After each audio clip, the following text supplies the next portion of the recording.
top dressing height. Initially we should check for obstacles as we did in the initial low flying. Remember that as we get low we're going to have increase in turbulence. What I'm going to do here is run you along a hilly terrain and we'll follow the contours at approximately 150 feet, which is our top dressing height. We're going to use a fence line here just to keep straight on. And as we come up over the hill, you'll note our airspeed decreases a little. We use a little power. We're going over the hill now and back down the other side. Any small depressions like in front of us, we would just hold the mean height straight over the top of them.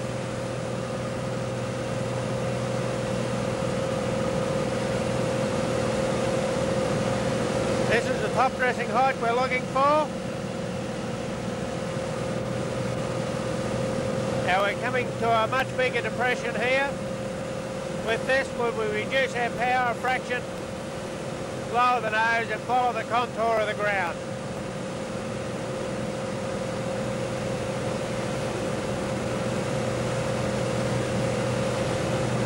As the depression rises again, we'd increase the power and follow the contour by raising the nose. The use of natural markers and procedure turns on top dressing runs. We'd line up on whatever natural markers we can find in the paddock. Man-made natural markers are usually the best, but we'll just use whatever markers we possibly can. Initially we'd pick the markers. Here we'd have a shrub on this end, up the other end we have a dam, and we still need three markers to keep the aircraft straight along our top dressing run. So we'd pick another marker out on the horizon. We would just let down to our 100 feet, our top dressing height, fly over our marker and pick the next marker and the one out on the horizon to keep straight on. Turn 45 degrees downwind and reverse the turn, applying flap, climbing out to 200 feet at the apex of the turn and starting to let down and lining up on a mark that we'd pick using the extended centre line of the next run. As we'd straighten out, we would have two markers picked on the next run, this one being a windmill and a tank. Now we would have seen them on the initial run as we went past, and what we'd find now is they'd be a little harder to distinguish because we're looking at them from another direction. But in any case, we've got to try and remember what they look like. Fly over them and pick a mark out on the horizon once again, so as we've got actually three marks. And we would just keep working across the paddock in this fashion, picking out whatever marks we can use in the paddock. Here we'd have a shed and a trob. On our next run we'd be looking at a gate and a dead branch, and on the last run an irregularity in the fence line and a tree up the other end. The other form of marking and tracking across the paddock we use is a racetrack procedure turn, and we use these on bigger paddocks and in very light wind conditions where we'd have our top dressing dust or spray cloud that would just hang around. It keeps us away from the cloud. What we do is we fly down the boundary fence initially, turn, pick a point midway in the paddock, turn to 200 feet, let back down to our top dressing or spray run and fly along the point in the centre of the paddock and just continue overlapping our spray runs in that manner. We're looking at a procedure turn. What I'm using is I'm going to cross a road that's up ahead at 90 degrees each time and do a turn off the road. We're actually flying at top dressing height here, so we only need a very little pull-up. To do the procedure turn, increase the power just before we pull up, climb slightly as we are, roll 45 degrees downwind, check the aeroplane, and then roll all the way back through. So we'll end up doing a 180 degree turn.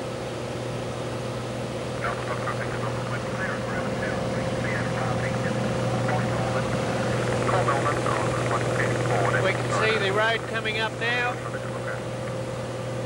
We roll back out of the turn. So we're at 90 degrees of the road. Allow the nose to drop, and we would track back in to our top dressing height, holding it there.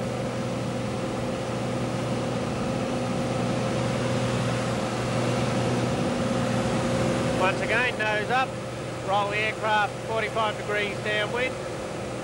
Make sure the aircraft is in balance. Roll the aircraft in the reverse direction.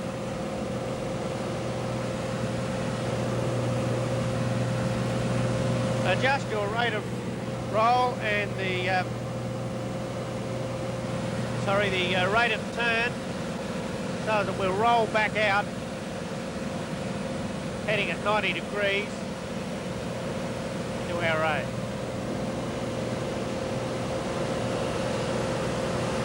As we roll back out, back down to top dressing height.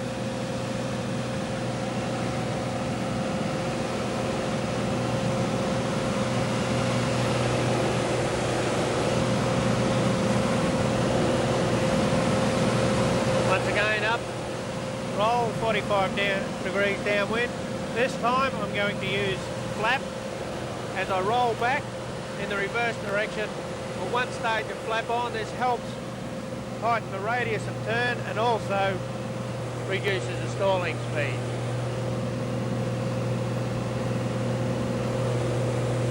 We're using a road, it's a very easy mark to identify. When we go on to natural markers next, you'll find that markers are very hard to see doing procedure turns because we're looking at them from one direction and then the other. Later on in our training, we'll be doing procedure turns in the hills. If we're doing procedure turns in hilly country, always make the initial part of the turn into the hill and the majority of the turn away from it.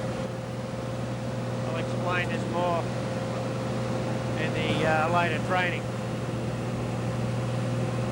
Also, make your turns with a moderate angle of bank. Remember, the more G-loading you put on, the more you're going to increase your fatigue factor.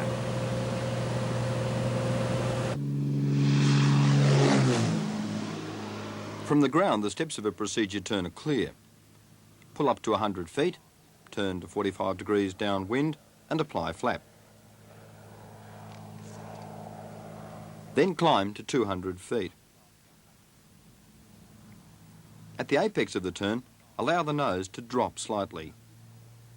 Finish the turn with the wings level, not lower than 100 feet, and remove flap.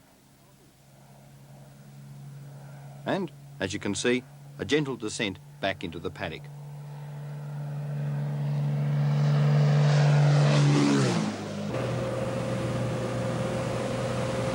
Flying on natural markers. Here we're using a tree on this boundary fence and a tree up the other end of the boundary fence. We need 3 markers to keep a straight line, so we're looking way up on the horizon and another set of trees.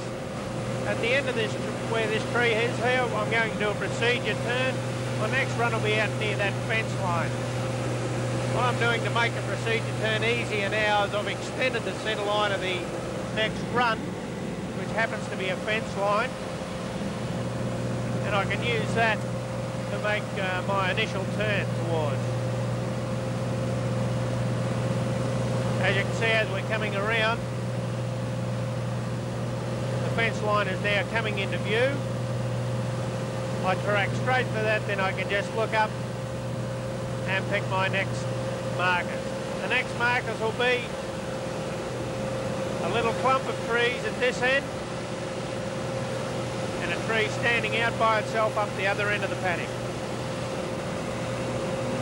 this point we're flying over some undulating ground, and I'm just gently following the major contours. As I've flown over those marks, I'm using a clump of trees right out on the horizon to keep the aircraft straight on.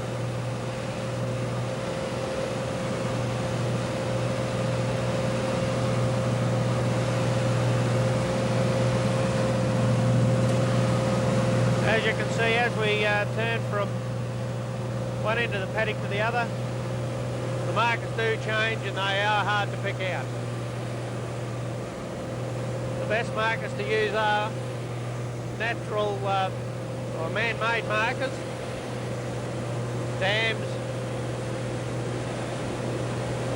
equipment in the paddock, fences. As you can see this time, I've lined up on a fence line down the other end of the paddock. I'll fly straight down the fence line.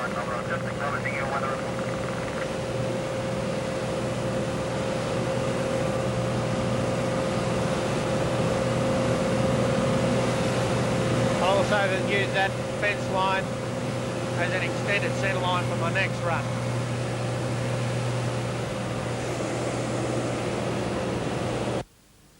When flying in hilly terrain, always check for obstructions, especially power lines running across from tops of hills and through gullies. Flying in undulating country, always fly across the hills so as you leave yourself an escape route. You never want to be caught flying into a blind gully without an escape route back onto flat country. Flying up hills, always fly up the lesser slopes but fly up the ridges. Fly at a mean constant height except for large depressions where we follow the contours. Keep a good lookout for obstacles as they are below the skyline in the hilly terrain and very hard to see. And we fly down the steeper slopes. Always remember we fly up the ridges and down the valleys. Flying on the lee side of a hill, we have increased turbulence, we have downdrafts, with a lot more turbulence that could drag us into the hill. This is the reason that we don't fly on the lee side of a hill. False horizons. Flying in hilly country, we have an effect known as false horizon. Here the red dotted line is the horizon that we should be flying to. And here we actually have an artificial horizon created by a hill.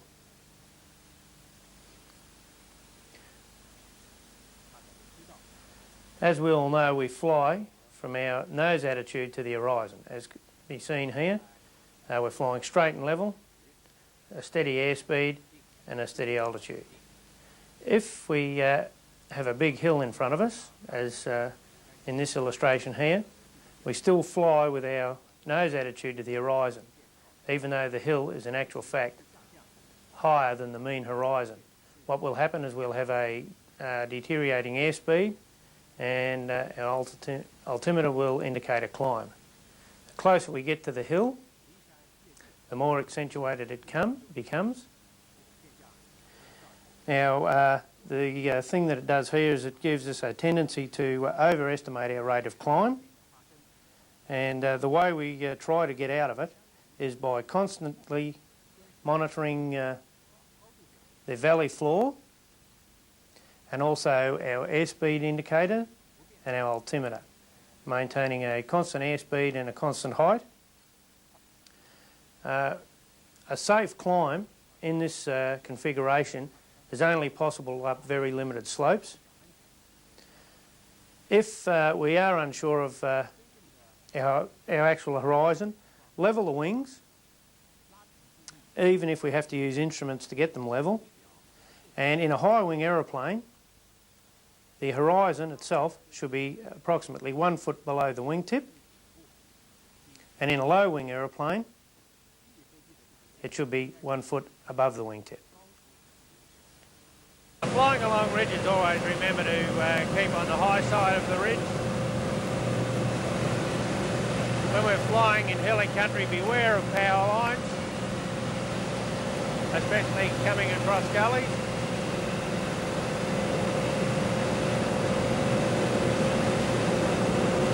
Remember to fly on the windward side of a ridge and not the leeward side.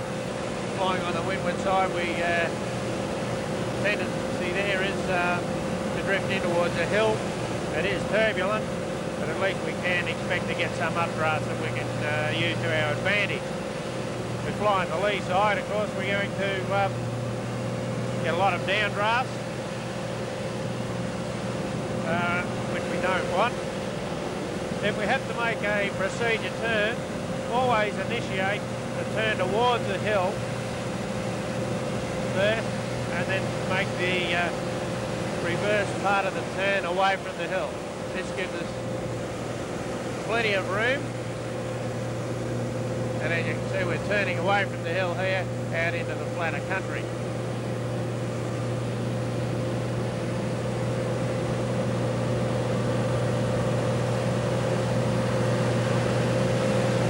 Flying in hilly terrain, we get effect of what we call false horizon effect. As we can see, way out in the distance, we have an horizon. Now, if we're flying in a gully, that horizon actually disappears, and we tend to use the one closest to it. The tendency there is to overestimate the climb. The main thing is to keep a good eye on the valley floor, and a good eye on the instruments. If the instruments indicate we're flying straight level, then obviously we are.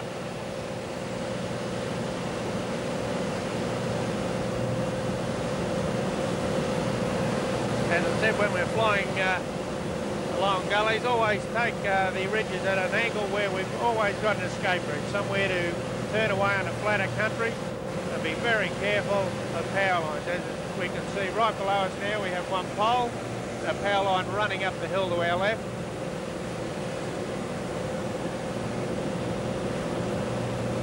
Crossing over ridges, always take them on a slight angle, so we've got somewhere to turn. As we can see, we've got a gully here that we can turn down, and we're actually turning down it now.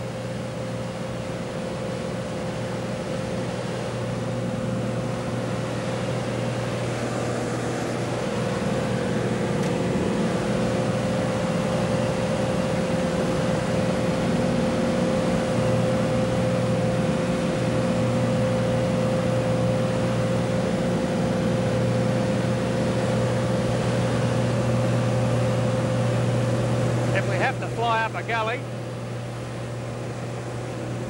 never fly up the centre, always fly up on the ridge and always fly up the windward side. Remember, flying into rising ground as we are here, this is a blind gully we're flying into.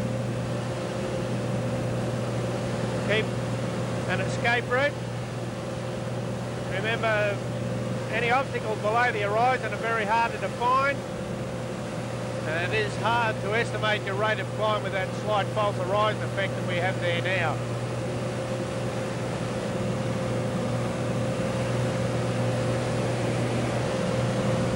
Always fly up the ridges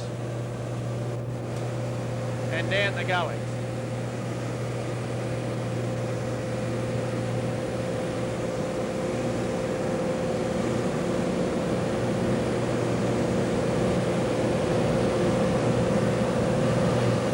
See there, we had a nice big gully to turn into. We're flying up on the right hand side here. We have plenty of room to turn away had we have encountered any turbulence or downdraft.